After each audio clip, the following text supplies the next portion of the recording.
बिस्मिल्लाहिर्रहमानिर्रहीम। अस्सलामु अलैकुम रहमतुल्लाहि बरकातुहू। नॉलेज ऑफ कुरान हदीस के चाहने वालों, आपका मेज़बान हाफिज़ आतिफ हुसैन आपकी खिदमत में हाजिर है। नाज़रीन सामीन, आज मैं आपको इस वीडियो में दुश्मन से बचने के लिए दुआ सिखाऊंगा। सबसे पहले अल्लाह रब्बुल इज़्ज़त से दुआ है कि अल्लाह ताला मुल्क पाकिस्तान की हिफाजत फरमाए, पाकिस्तान को अंदरूनी बैरूनी खतरा से महफूज फरमाए और अफवाज पाकिस्तान की मदद फरमाए।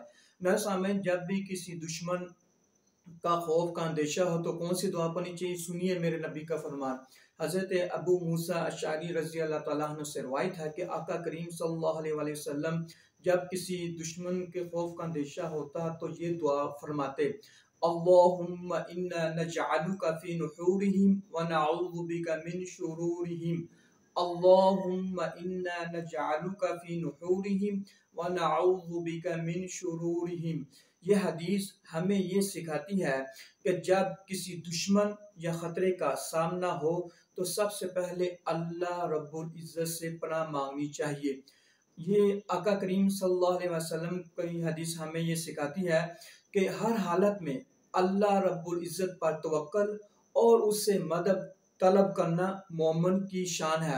यह आका करीम सल्लल्लाहु अलैहि वसल्लम का अंदाज था कि किसी भी खतरनाक सूरत हाल में सबसे पहले अल्लाह रब्बुल इज़्ज़त की तरफ रुजू करते थे।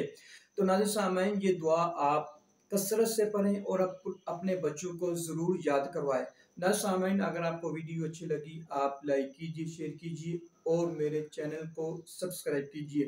इसके साथ अपने मेज़बान हाफिज़ आतिफ हुसैन को इजाज़त दीजिए।